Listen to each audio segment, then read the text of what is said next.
Hello everyone, स्वागत है आपका हमारे YouTube channel home science pro में।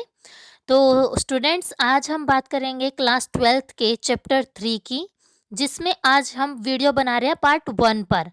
चैप्टर का नेम है जन पोषण तथा स्वास्थ्य, public nutrition and health.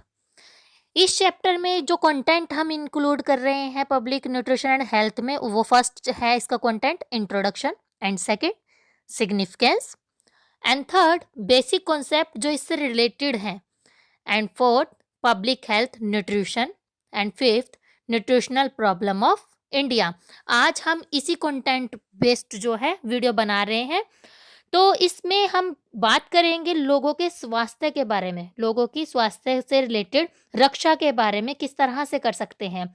Introduction में क्या है? जन स्वास्थ्य। जन स्वास्थ्य से तात्पर्य क्या है? सभी लोगों के स्वास्थ्य की रक्षा करना। एंड सेकंड पॉइंट, उसे बढ़ावा देने के लिए समाज द्वारा किए गए सामूहिक प्रयास से भी इसका तात्पर्य है, जो कि एक ग्रुपिज्म में वर्क किया जाता है लोगों की हेल्थ को बढ़ावा देने के लिए। फर्स्ट आता है माल न्यूट्रिशन, कुपोषण जिसको हम बोलते हैं। कुपोषण क्या है? इसमें अपर्याप्त मात्रा में जो भोजन मिलता है उसकी वजह से ये होता है।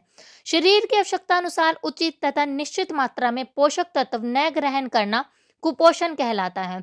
जब जितनी हमारी रिक्वायरमेंट होती है बॉडी की, अगर उसके अकॉर्डिंग हमें फूड इनटेक ना मिले, सभी तरह के फूड ग्रुप्स इन्वॉल्व ना हो, तब उसकी कमी हमारे शरीर में क्या है हो जाती है, डेफिशिएंसी हो जाती है, जिसकी वजह से हमें कुपोषण का शिकार होना पड़ता है।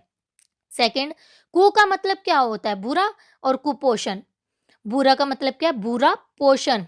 अब बुरा पोषण कौन सा होता है? जो एक तो वो होता है जो अल्प पोषण, मतलब कि हम पूरा प्रॉपर तरीके से नहीं इनटेक कर रहे, और दूसरा गलत चीजों को खा रहे हैं, जैसे कि फास्ट फूड वगैरह ये सब। कुपोषण के प्रकार क्या है? Over nutrition. अब ओवरवर्ड क्या है? इत्यादिक। न्यूट्रिशन क्या है? पोषण।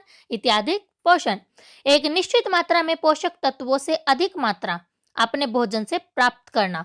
जैसे कि कुछ लोग तो ऐसे होते हैं कि खाते ही नहीं है, और कुछ ऐसे होते हैं कि बहुत ज्यादा खाते हैं। उन्हें यह नहीं पता कि बॉडी की रिक्वायरमेंट क्या है। जैसे ज्यादा इंटेक प्रोटीन का कर लिया, ज्यादा इंटेक कैल्शियम का कर लिया, इससे क्या हो जाता है? ओवर न्यूट्रिशन हो जाता है। या फिर फास्ट फूड का इंटेक करने लग जाते हैं, उसकी वजह से मोटापा आता है, जिसको हम ओबेसिटी बोलते हैं।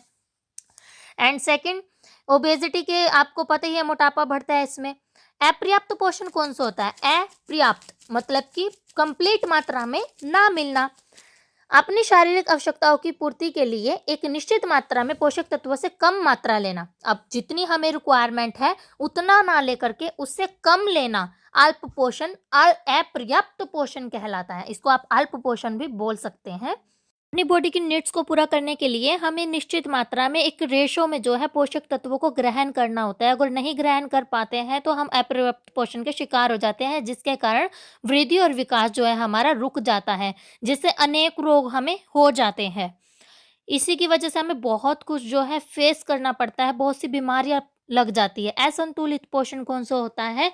जो कि बैलेंस नहीं होता है। जब व्यक्ति को शारीरिक आवश्यकताओं की पूर्ति के लिए निश्चित मात्रा में पोषक तत्वों के होने के स्थान पर पोषक तत्वों की मात्रा असंतुलित हो जाती है, जब हम उसको बैलेंस नहीं ले पाते हैं। हमारी डाइट में, हमारे मेन्यू में जो है हर एक चीज़ का इंक्लूड होना ज़रूरी है। फूड ग्रुप्स हमारे 6 होते हैं और थोड़ा थोड़ा अमाउंट उनका ज़रूरी होता है, और ऐसी स्थिति में व्यक्ति का पोषण क्या है? असंतुलित हो जाता है, और यही असंतुलित पोषण कहलाता है। जैसे अगर मैं अपने लंच टाइम की बात करूँ तो उसमें हमारे पास milk and milk product, cereals, pulses, grains, इस तरह से हमारे कॉन्डिमेंट, स्पाइसेस, शुगर, ये सब होना ज़रूरी होता है, और यही बैलेंस होता है। नेक्स्ट आ जाता है significance of public nutrition and health.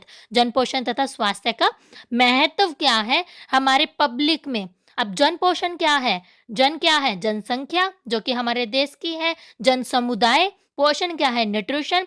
और अब हमने उसमें उसका महत्व देखना है स्वास्थ्य का। नागरिकों का अच्छा या बुरा पोषण स्तर देश की प्रगति और उन्नति को सीधे तौर पर प्रभावित करता है, क्योंकि एक फैमिली के साथ दूसरी फैमिली, फिर उससे क्या बनता है? एक गली, एक मोहल्ला, उससे क्या बनती है? एक कम्युनिटी, और उस एक कम्युनिटी से क्या बनता है? एक शहर, एक गांव, फिर एक जिला, फिर उसके बाद एक स्टेट, और इसी से क्या बन जाता है? एक देश। तो अगर नागरिक का स्वास्थ्य अच्छा नहीं होगा तो देश की उन्नति होना मुश्किल है। दुनिया में 5 वर्ष से कम आयु वर्ग के कम से कम 50% बच्चों की मृत्यु का मुख्य कारण कुपोषण होता है। जो 5 साल तक के बच्चे होते हैं, वो 50% ऐसे बच्चे हैं जो कुपोषण का शिकार हो जाते हैं, जिनको प्रॉपर डाइट नहीं मिल पाती, पूरा न्यूट्रिशन नहीं मिल पाता, जिसकी वजह से उन्हें कुपोषण का, माल न्यूट्रिशन का शिकार होना पड़ता है। जन पोषण तथा स्वास्थ्य का महत्व। भारत में जन्म लेने वाले लगभग 1/3 बच्चे सामान्य से कम जन्म भार वाले होते हैं। मतलब कि जैसे कि बच्चों का जो सामान्य भार होता है, 1/3 बच्चे जो हैं भारत में उससे कम भार वाले होते हैं, और जन्म के समय उनका भार 2.5 किलो से भी कम होता है, जिसकी वजह से कुछ बच्चों को मिरर में रखा जाता है और कुछ बच्चों की जो है मृत्यु भी हो जाती है, क्योंकि वो प्रॉपर फिट नहीं होते। इस कमी के साथ जीवन प्रारंभ करने वाले शिशुओं का जो स्वास्थ्य और वृद्धि और विकास होती है, वो निम्न स्तर, मतलब कि लो लेवल की या मीडियम लेवल तक की ही रहती है। अच्छी ग्रोथ उनकी नहीं हो पाती, डेवलपमेंट नहीं हो पाती, बिकॉज उनका जो बॉडी वेट है वो बचपन से ही हेल्दी नहीं है। बच्चा जितना उनको नॉर्मल चाइल्ड के अकॉर्डिंग होना चाहिए वो नहीं है, और इसी वजह से क्या होता है, वो शिशु क्या है अपनी लाइफस्टाइल जीवन में उन नॉर्मल बच्चों की तरह नहीं हो पाता। भारत में अल्प पोषण और अति पोषण दोनों ही। अल्प पोषण क्या है? पोषण की कमी। अति पोषण क्या है? अतिकता। तो ऐसे में क्या होता है, जब बच्चों को खाना नहीं मिलता है, वो भूखे रहते हैं, तो उनकी जो अगर एक रोटी एक टाइम खाते भी हैं या उससे जो न्यूट्रिशन मिलता है, वो कब तक काम करेगा? जब तक कि उसका दूसरा मील टाइम नहीं आ जाता, तब तक बॉडी उसको अपनी एक्टिविटीज में और डेली वर्क में यूज कर लेती है। उसके बाद क्या होता है, जितना यूज किया होता है वो खत्म हो जाता है। अब कुपोषण का दोहरा बाहर क्या है? यदि सरकार कुपोषण की समस्याओं पर नियंत्रण पा लेती है तो भारत के विकास और आर्थिक प्रगति की दर में वृद्धि हो जाएगी। अगर हम कुपोषण की समस्याओं पर हमारी सरकार पा लेती है, वो पाएगी कैसे?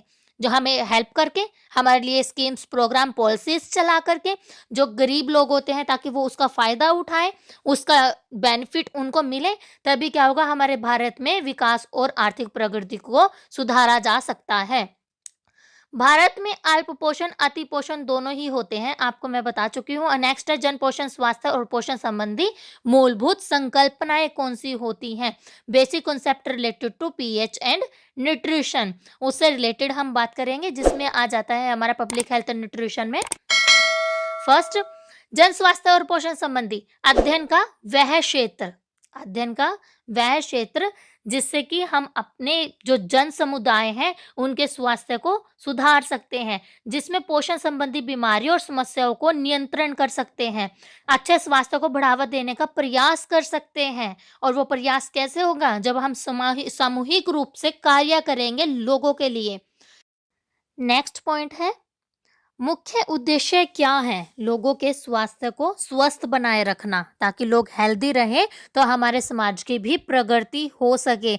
अगर जनसंख्या हमारे भारत की हेल्दी होगी तो नए नए इन्वेंशंस भी आएंगे। अपने देश को बढ़ाने के लिए बहुत से जो लोग हैं वो अपना एक्टिवली वर्क कर पाएंगे। सामाजिक विज्ञान और जीव विज्ञान की बुनियाद पर भी ये आधारित होगा, क्योंकि जब समाज स्वस्थ होगा तभी देश स्वस्थ होगा, और देश स्वस्थ होगा तभी वो आगे बढ़ने के लिए, अपने देश को डेवलप करने के लिए वर्क कर पाएगा। समुदाय क्या है? समुदाय क्या है? एक कम्युनिटी है, और कम्युनिटी किससे बनती है? हम सबसे। लोगों के एक ऐसे विशिष्ट समूहों के रूप में परिभाषित किया जा सकता है जिसमें कुछ सामान्य विशेषताएं पाई जाती हैं। सामान्य विशेषताएं कौन सी होती हैं? जो सब में एक जैसी हो, जो सब में एक तरह से, जो हमारी अगर प्रॉब्लम्स भी होती हैं उनको हम सब एक तरह से ही फेस करते हैं, जिनकी एक जैसी भाषा हो, सरकार हो, एक राष्ट्र हो, एक राज्य हो, एक शहर हो, और एक जैसी जीवन शैली या फिर एक ही जैसी स्वास्थ्य समस्याएं हो। अब मैं बोल ही रही हूँ, देखो भारत में अगर कुपोषण का शिकार हो रहा है तो पूरा भारत हो रहा है, वो कोई एक शहर तो नहीं हो रहा। ठीक है, उसका इफेक्ट दूसरे शहरों पर भी पड़ता है।